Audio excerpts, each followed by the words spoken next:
NBR এর নির্দেশে বাণিজ্য নিরবচ্ছিন্ন রাখতে দুর্গাপূজার সরকারি ছুটিতেও চালু আছে দেশের বিভিন্ন শুল্ক কেন্দ্র ও কাস্টমস হাউস। সীমিতভাবে চলছে আমদানি রপ্তানি কার্যক্রম। ছুটি স্থগিত করা হয়েছে সংশ্লিষ্ট কর্মকর্তাদের। তবে সেবা চালু থাকলেও কম ছিল সেবা প্রার্থীদের ভিড়। এদিকে ব্যাংক, শিপিং অফিসও চালু রাখার পক্ষে ব্যবসায়ীরা। দুর্গাপূজা উপলক্ষে 4 দিনের টানা সরকারি ছুটিতে বন্ধ আছে দেশের সব সরকারি অফিস, ব্যাংক ও আর্থিক প্রতিষ্ঠান। তবে 1 ও 2 অক্টোবর সরকারি ছুটির দিনেও সীমিত আকারে চালু আছে দেশের শুল্ক কেন্দ্র ও কাস্টমস হাউসের কার্যক্রম। বুধবার সকালে চট্টগ্রাম কাস্টমস ও বন্দর এলাকায় কর্মকর্তাদের উপস্থিতি লক্ষ্য করা গেলেও ব্যবসায়ীদের উপস্থিতি ছিল কম। অনেক সময় একটা ছোট একটা অনুমোদনের জন্য দেখছে অনেক বড় একটা কনসার্ন আটকে যেতে পারে। এরকম বিশেষ বিশেষ কাজগুলোর জন্য আটকে না থাকে, এগুলো এক্সপেডিট করার স্বার্থে আমরা আসলে আমাদের এই বন্ধের সময় আমরা একটা সার্ভিস দিয়ে যাই আর কি। বেশিরভাগ কর্মচারী পূজার ছুটিতে থাকায় ব্যবসায়িক কার্যক্রম চালাতে প্রয়োজনীয় জনবল মিলছে না বলে জানালেন ব্যবসায়ীরা। যদি রবিবার আমি এটা ওপেনিং নিতে চাই তাহলে আমার এটা হচ্ছে 4-5 দিনের ড্যামেজ আসতো এটার, এই আর কি। এটা তো অবশ্যই আমার অনেক উপকার হয়েছে এক্ষেত্রে। খাদ্যদ্রব্য যেগুলো আসে এগুলা দ্রুত খালাসের জন্য কাস্টমস কর্তৃপক্ষ একটা নির্দেশনা দিয়েছেন। এদিকে দুর্গাপূজা উপলক্ষে ভারতের সব কার্যক্রম বন্ধ থাকায় বেনাপোল ও পেট্রাপোল বন্দরের কার্যক্রমও স্থবির হয়ে আছে। এতে আটকা পড়েছে 1000-এরও বেশি পণ্যবাহী truck. Amirul Islam, independent news, Dhaka. এ বিষয়ে আরো বিস্তারিত জানাতে চট্টগ্রাম বন্দর এবং বেনাপোল থেকে যোগ দিচ্ছেন সহকর্মীরা। শুরুতেই চট্টগ্রাম বন্দর থেকে যোগ দিচ্ছেন সহকর্মী আব্দুল্লাহ রাকিব। আব্দুল্লাহ রাকিব, চট্টগ্রাম বন্দরের কার্যক্রম কতটা স্বাভাবিক রয়েছে? এছাড়া যেহেতু এনবিআর এর এই নির্দেশনাটি হঠাৎ করে এসেছে, সেক্ষেত্রে আসলে কার্যক্রম স্বাভাবিক রাখতে জনবল কতটা পাওয়া যাচ্ছে?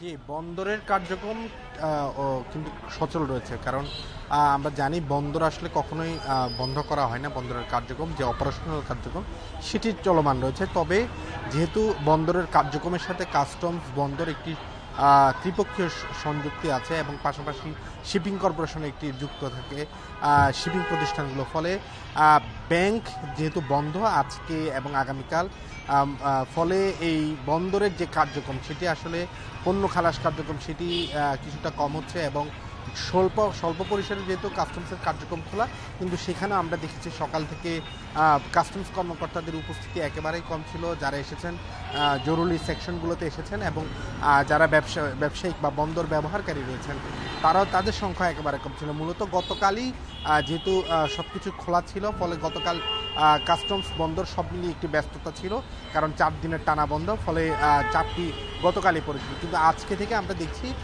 সে চাপ অনেকটাই কমে গেছে। বিশেষ করে বন্দরে বাইরে সবসময় যে পরিমাণ পণ্যবাহী বা পণ্য নিয়ে আসা গাড়িগুলোর যে দীর্ঘ সারি আমরা দেখি, সেটি আজকে দেখিনি। ফলে কার্যত যে বন্ধের প্রভাব সেটি চট্টগ্রাম বন্দর সহ কাস্টমস সব জায়গায় পড়েছে। কিন্তু ব্যবসায়ীরা বলছেন যে কাস্টমস খোলা রাখলেও যেহেতু শিপিং কর্পোরেশনগুলো বন্ধ, বিশেষ করে ব্যাংক বন্ধ, ফলে কাস্টমস খোলা রাখার যে সুযোগ সুবিধা বা যে উপকারী সেটি আসলে তারা সেভাবে পাচ্ছেন না। তারা বলছেন যে আসলে একটি প্রতিষ্ঠান যখন খোলা রাখা হয় অন্য প্রতিষ্ঠানগুলো যাতে একসাথে সমন্বয় করে খোলা রাখা হয়, যেটা আমরা ঈদের সময় দেখেছি যে কাস্টমস বন্দর খোলা রাখলো কিন্তু ব্যাংক বন্ধ ছিল, ফলে কার্যত যে কার্যক্রম সেটি অনেকটাই আটকে পড়ে ব্যবসায়ীরা সেটিই বলছেন। এখন যেহেতু 4 দিন বন্ধ, ফলে যে পণ্যের চাপ বন্দর কেন্দ্রিক এবং কাস্টমসের যে কর্মব্যবস্থা সেটি আগামী রোববার থেকে শুরু হবে। ব্যবসায়ীদের অভিযোগ দেখেছি যতটুকু কার্যক্রম চলছে সেক্ষেত্রেও কিন্তু জনবল সংকট রয়েছে। তো আপনি বন্দরের কার্যক্রমে জনবল সংকট কতটা দেখতে পেয়েছেন?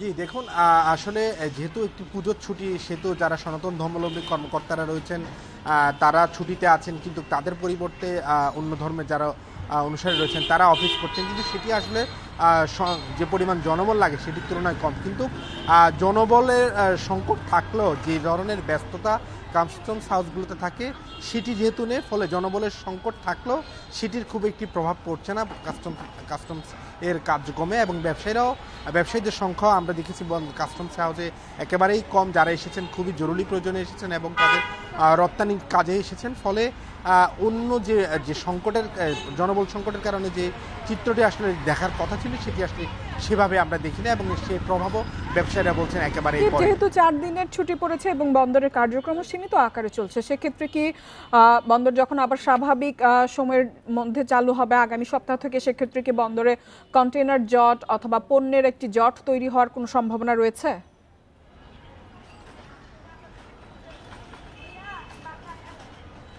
যে বন্দর কিন্তু বন্ধ নেই, আমরা জানি এই বন্ধেও বন্দর তার অপারেশনাল কার্যক্রম রয়েছে, জাহাজগুলো ভিড়ছে, যেগুলোতে তাদের যে কন্টেনার উঠানামা সেটিও হচ্ছে। কিন্তু যেহেতু যে আমদানির রপ্তানিকৃত পণ্যগুলোর গাড়ি যেহেতু যাচ্ছে না, এবং ব্যবসায়িক কাজগুলো কাস্টমস যেহেতু খোলা, কিন্তু ব্যাংক বন্ধ থাকে, সেই কাজগুলো খালাসের কার্যক্রমগুলো বা আমরা যে পণ্য খালাসের কার্যক্রম সেটি এগিয়ে যাওয়া যাচ্ছে না, ফলে এখন কিছুটা স্থবির আছে, কার্যক্রম কিছুটা কম বন্দরের লোড আনলোডিং। কিন্তু যেহেতু রোববার থেকে আবার পুরোদমে শুরু হবে, ফলে স্বাভাবিকভাবেই ধারণা করা হচ্ছে কিছুটা জট তৈরি হবে। তবে সেটি বন্দর সামাল দেওয়ার জন্য তারা বলছেন তারা প্রস্তুতি নিয়ে রেখেছেন, কারণ তাদের পূর্ব অভিজ্ঞতা, অর্থাৎ ঈদের সময় 2 ঈদের সময় যে ধরনের চাপ তৈরি হয় সেটির অভিজ্ঞতা নিয়ে তারা এই সামনে যে 4 দিন ছুটি, সেই 4 দিনের ছুটির পরে বন্দর খোলা, যে কাস্টমস খোলার পর চাপ বাড়বে সেটি সামনে নেওয়ার জন্য প্রস্তুত আছে। তবে সেটি হয়তো বা সাময়িক সময়ের জন্য হতে পারে, ফলে কার্যত যে প্রভাব তারা ব্যবসায়ীরা বা অন্যান্য সংশ্লিষ্টরা চিন্তা করছেন সেটি পড়বে না বলে বন্দর বলছে। আব্দুল্লাহ রাকিব, আপনি আমাদের সাথেই থাকুন। এবার বেনাপোল থেকে যোগ দিচ্ছেন সহকর্মী আব্দুর রহিম। রহিম, বেনাপোল বন্দরের খবর কি? পূজা উপলক্ষে বন্দরের কার্যক্রম কতটা স্বাভাবিক রয়েছে? যেহেতু আমরা জানি যে এনবিআর কিন্তু গতকাল নির্দেশ দিয়েছে পূজার ছুটিতেও 2 দিন বন্দরের কার্যক্রম স্বাভাবিক থাকবে।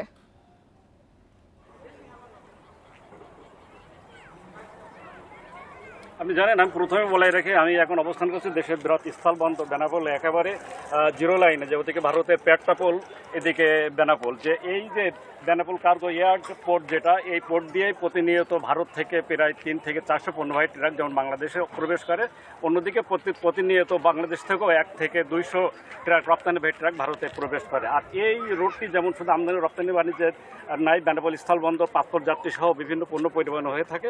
তবে আসলে মূলত 4 দিন বন্ধ বেনাপোল এটি নয়, আসলে এখানে ভারতের Petrapole staff welfare staff association বা বেনাপোল স্টাফ অ্যাসোসিয়েশন নেতৃবৃন্দের মধ্যে আগে গত পরশু দিন থেকে ভারতের পক্ষে একটি নির্দেশনা দেওয়া হয়েছে, তারা 5 দিনের বন্ধের যাবে। তারপর বিশেষ ব্যবস্থাপনায় পরশু দিন কার্যক্রম হলেও আর গতকালকে হয়তো সন্ধ্যা পর্যন্ত কার্যক্রম হয়েছে। আজকে সকাল থেকে টোটালি আজকে আর আগামীকাল এই 2 দিন আমদানি রপ্তানি টোটালি বন্ধ থাকবে। আজ শুক্র শনিবার সাপ্তাহিক ছুটি, এই 4 দিন বন্ধ থাকবে। সেক্ষেত্রে বেনাপোল পেট্রাপোল স্থল বন্দর দিয়ে পাসপোর্ট যাত্রী অনেকটা স্বাভাবিক আছে। আমরা যেটা খবর নিয়েছি ইমিগ্রেশন সংশ্লিষ্ট সূত্রের কাছে, তারা যেটা আমাদেরকে জানিয়েছেন প্রায় 4টা পর্যন্ত 1000-এর ঊর্ধ্বে পাসপোর্ট যাত্রী যাতায়াত করেছে। আর আপনি জানেন যে বেনাপোল স্থল বন্দর আগের থেকে ব্যবস্থাপনা অনেকটা পাল্টে আছে। সেক্ষেত্রে যেহেতু বাইপাস সড়ক দিয়ে আমদানি রপ্তানি হয়ে থাকে, পণ্যজট আগের থেকে অনেকটা কমেছে। আর যেহেতু ভারতের অংশে, অর্থাৎ ভারতের পেট্রাপোল অংশে ভারতের বিভিন্ন প্রদেশ থেকে যেহেতু পণ্যবাহী ট্রাকগুলো এসে থাকে, এই পূজা বা আমাদের ঈদের বন্ধের সময় ওই ভারত অংশে বেশি জট লেগে থাকে। আর বাংলাদেশের যে পণ্যবাহী ভারতের ট্রাকগুলো বাংলাদেশে আসে, সেখানে আমাদের বন্দর এলাকাতে যেগুলো আটকে পড়ে সেইগুলোই তাদের অনেকটা দুর্ভোগের শিকার হয়। তবে আমি বন্দর কর্তৃপক্ষের সাথে যেটা জানিয়েছি, বন্দর কর্তৃপক্ষ আমাকে যেটা জানিয়েছে, তারা এনবিআর যে নির্দেশনাটা দিয়েছে, এনবিআর এর নির্দেশনায় যেগুলো পচনশীল পণ্য বা গুরুত্বপূর্ণ যে পণ্যগুলো যদি কোনো কর্তৃপক্ষ নিতে চায়, তো সেক্ষেত্রে বিশেষ ব্যবস্থায় এই পণ্যগুলো খালাস প্রক্রিয়া বা আমদানি রপ্তানির আওতায় থাকবে। সেক্ষেত্রে আমরা বেনাপোল কাস্টম গেট খোলা দেখেছি বা বন্দর কর্তৃপক্ষের গেট খোলা দেখেছি। তবে যেহেতু এই ছুটির কারণে স্টাফ অ্যাসোসিয়েশন বা সিএনডিএফ আগে অনেকটা তারা ছুটি কাটাচ্ছে, সেক্ষেত্রে আমরা আজকে তেমন কোনো কার্যক্রম দেখিনি। এই ছিল আপডেট। রহিম, বেনাপোল যেহেতু দেশের একটি গুরুত্বপূর্ণ স্থলবন্দর এবং বিশেষ করে ভারত থেকে আমদানি রপ্তানির ক্ষেত্রে, বিশেষ করে সবজিগুলো আমদানি রপ্তানির ক্ষেত্রে কিন্তু বেনাপোলই ব্যবহার হয়ে থাকে। সেক্ষেত্রে এরই মধ্যে যেসব পণ্য আমদানি হয়ে গেছে, সেসব পণ্য খালাসের কার্যক্রম কতটা চলছে এবং সেক্ষেত্রে জনবল সংকট আছে কিনা?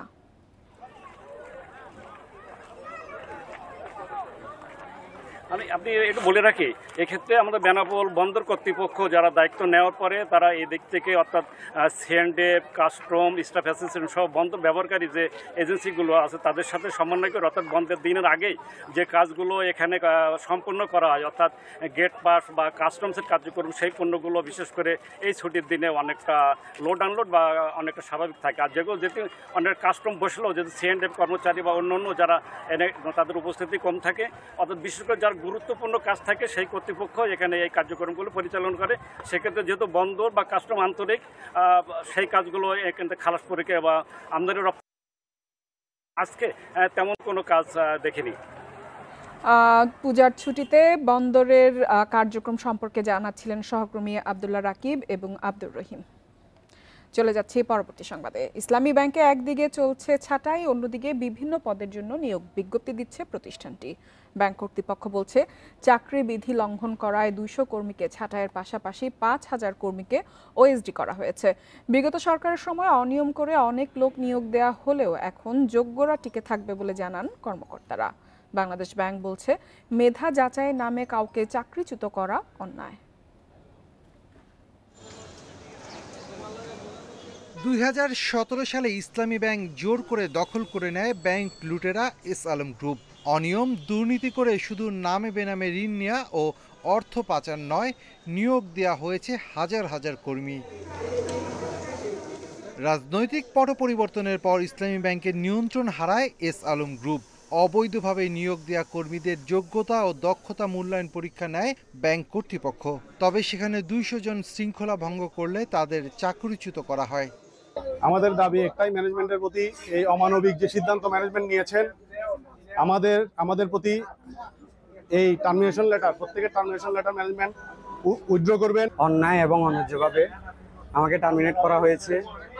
এতে আমি সামাজিক, মানসিক এবং আর্থিকভাবে ক্ষতিগ্রস্ত হয়েছি। ইসলামী ব্যাংক বলছে আওয়ামী লীগ সরকারের সময় অনিয়ম দুর্নীতির মাধ্যমে লোক নিয়োগ দেওয়া হয়েছে। এমনকি কোনো ধরনের নিয়োগ বিজ্ঞপ্তি ছাড়া জালিয়াতি করে চট্টগ্রামের পটিয়া উপজেলার হাজারো লোক নিয়োগ পেয়েছে। মাত্র 7 বছরে 11,000 কর্মী নিয়োগ দেয় এস আলম গ্রুপ। যারা বাই দিস টাইম অপপ্রচার চালাচ্ছে এবং নেগেটিভ কথা, যেটা আনপ্রফেশনাল, নীতি নৈতিকতা বিবর্জিত এবং কোড অফ কন্ডাক্ট বিরোধী, এদেরকে আমরা তাদের ব্যবস্থা নিয়েছি। আর বাকিদেরকে কিন্তু আমরা শুধুমাত্র বলেছি তোমরা অফিসে আসো, তোমাদের আপাতত কাজ করার দরকার নেই, তার মানে তোমাদের অফিসে আসবা, তোমাদের চাকরি আছে, বেতনও পাবে। বাংলাদেশ ব্যাংক বলছে প্রচলিত ব্যাংকিং আইন অনুযায়ী যে কোনো ব্যাংক যোগ্যতা ও দক্ষতা অনুযায়ী কর্মী নিয়োগ ও ছাঁটাই করতে পারে, তবে এক্ষেত্রে অনিয়ম হলে ব্যবস্থা নেওয়া হবে। আমি পরীক্ষা নিব, স্বচ্ছভাবে পরীক্ষা নেব, সেই পরীক্ষার যে স্ট্যান্ডার্ড বা মাপকাঠি, সেই মাপকাঠিতে যারা মান উত্তীর্ণ হতে পারবে না তাদের ব্যাপারে আমি যে কোনো সিদ্ধান্ত নিতে পারি। কিন্তু যারা উত্তীর্ণ হয়েছে কিন্তু সে আমার টার্গেটের মধ্যে আগেই ছিল, অতএব তাকে আমি টার্মিনেট করব, এই ধরনের অস্বচ্ছ কাজ যাতে না হয়। ইসলামী ব্যাংক বলছে এস আলমের 11,000 নিয়োগের মধ্যে 10,000 কর্মী এখনও ব্যাংকটিতে আছেন। Shafiul Alam Sujon, independent news, Dhaka. এ বিষয়ে বিস্তারিত আলোচনা করতে আমাদের সাথে যুক্ত হয়েছেন ইসলামী ব্যাংক থেকে চাকরিচ্যুত কর্মী সৈয়দ নাজমুস সাকিব। নাজমুস সাকিব, আপনাকে স্বাগত জানাচ্ছি অর্থনীতি সারাদিনে। শুরুতেই আপনার কাছে জানতে চাইব, চাকরির কত বছর পর এবং কি অভিযোগের বিপরীতে আপনাকে চাকরি থেকে বরখাস্ত করা হয়েছে? জি, আপনাদেরকে অনেক ধন্যবাদ আমাকে এখানে কথা বলার সুযোগ দেওয়ার জন্য। আমি 2018 সালের জানুয়ারিতে চাকরিতে জয়েন করি এবং আমাকে প্রায় 8 বছরের কাছাকাছি সময়ের কিছু আগে আমাকে টার্মিনেট করা হয়েছে। এবং আমাকে কি কারণে টার্মিনেট করা হয়েছে এ ধরনের কোনো কারণ উল্লেখ করা নেই আর কি। আমাকে জাস্ট 29 তারিখে বেলা 12টার দিকে আমাকে একটা টার্মিনেশন লেটার ধরিয়ে দেওয়া হয়, যেখানে আমাকে কি কারণে আসলে চাকরিচ্যুত করা হচ্ছে এর কোনো সুস্পষ্ট ব্যাখ্যা নেই।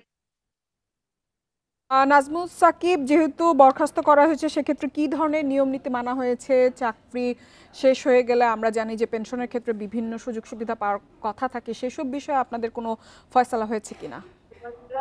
না, এখনো পর্যন্ত 29 তারিখে আমাদেরকে টার্মিনেশন লেটার দেওয়ার পর থেকে এখনো পর্যন্ত কোনো আমরা সেই ধরনের ফয়সালার বিষয়ে জানি না। তবে আমাদের টার্মিনেশন লেটারে লেখা আছে শেষ লাইনে যে আমাদের সকল লাইবিলিটিগুলা পরিশোধ করার পরে যে অর্থ আমাদেরকে দেওয়া হবে সেটা খুব শীঘ্রই আমাদেরকে দেওয়া হবে। তবে এখনো পর্যন্ত ব্যাংকের পক্ষ থেকে আমরা কোনো কিছু পাইনি আর কি, কোনো তথ্য পাইনি এ বিষয়ে। চাকরিচ্যুত করার ক্ষেত্রে আপনাদের অনিয়মের কোনো অভিযোগ করা হয়েছে কিনা? জি জি, অনিয়ম, কি ধরনের অনিয়মের অভিযোগে আসলে আপনাদেরকে চাকরিচ্যুত করা হয়েছে? অ্যাকচুয়ালি আমি বা আমরা যাদেরকে টার্মিনেশন করা হয়েছে, আমরা কেউই আমাদের বিরুদ্ধে কি অভিযোগ সেটা সম্পর্কে কোনো ব্যাখ্যা আমাদের কাছে নেই, বা প্রতিষ্ঠান থেকেও আমাদের কাছে কোনো ব্যাখ্যা দেওয়া হয়নি, এবং টার্মিনেশন লেটারেও কোনো কিছু ব্যাখ্যা উল্লেখ না দিয়েই আমাদেরকে টার্মিনেট করা হয়েছে। সৈয়দ নাজমুস সাকিব আমাদের সাথে যুক্ত হওয়ার জন্য আপনাকে ধন্যবাদ। বিদেশিদের নিরাপত্তা ছাড়পত্রের আবেদন সম্পূর্ণভাবে অনলাইনে শুরু হয়েছে। ফলে এখন থেকে বিদেশি বিনিয়োগকারী ও কর্মীরা কাজের অনুমতির বিপরীতে নিরাপত্তা ছাড়পত্রের আবেদন বিডার ওয়ান স্টপ সার্ভিস পোর্টালের মাধ্যমে জমা দিতে পারবেন। বিডার এক সংবাদ বিজ্ঞপ্তিতে এ তথ্য জানানো হয়েছে। ইস্যু করা ওয়ার্ক পারমিটের বিপরীতে নিরাপত্তা ছাড়পত্র বুধবার থেকে সম্পূর্ণ অনলাইনে শুরু হচ্ছে। কোনো আপত্তি না থাকলে আবেদন যাচাইয়ের 21 কার্য দিবসের মধ্যে নিরাপত্তা ছাড়পত্র মঞ্জুর হয়েছে বলে গণ্য হবে। নির্ধারিত সময়সীমার মধ্যে আবেদন না করলে সংশ্লিষ্ট অনুমতি বাতিল হয়ে যাবে। 2 সেপ্টেম্বর বিডার কার্যালয়ে আন্তঃসংস্থা বৈঠক অনুষ্ঠিত হয়। সভায় বিভিন্ন সংস্থার প্রতিনিধিরা উপস্থিত ছিলেন। এতে সিদ্ধান্ত হয় ভিসা নবায়ন ও ফি দেওয়ার প্রক্রিয়া ডিজিটালাইজেশন, নতুন বিনিয়োগ বান্ধব ভিসা নীতিমালা চালু, ভিসা অন অ্যারাইভাল ফি অনলাইনে দেওয়ার সুযোগ ও আন্তঃসংস্থাগত ইন্টারঅপারেবল ডেটাবেস তৈরির লক্ষ্যে কার্যক্রম চলমান রয়েছে। আশা করা হচ্ছে এবছরের ডিসেম্বরের মধ্যে তা শেষ হবে। দুর্গাপূজার দীর্ঘ ছুটিতে সাগর পাহাড়ে নেমেছে উপচে পড়া ভিড়। পরিবার পরিজন নিয়ে অনেকে যাচ্ছেন ছুটির এই সময় প্রকৃতির সঙ্গে কাটাতে। সমুদ্র সৈকত কক্সবাজার ও কুয়াকাটায় জড়ো হয়েছেন অসংখ্য পর্যটক। এবার হাজার কোটি টাকার ব্যবসার আশা ব্যবসায়ীদের। পর্যটকদের নিরাপত্তায় বিশেষ ব্যবস্থা নিয়েছে পর্যটন পুলিশ ও জেলা প্রশাসন। পর্যটকদের ভিড়ে প্রাণবন্ত হয়ে উঠেছে সৈকতের বিভিন্ন পয়েন্ট। এদিকে টানা ছুটিতে বান্দরবনেও নেমেছে পর্যটকদের ঢল। জেলার সব পর্যটন কেন্দ্র এখন ভ্রমণ প্রিয়াসুদের পদচারণায় মুখর।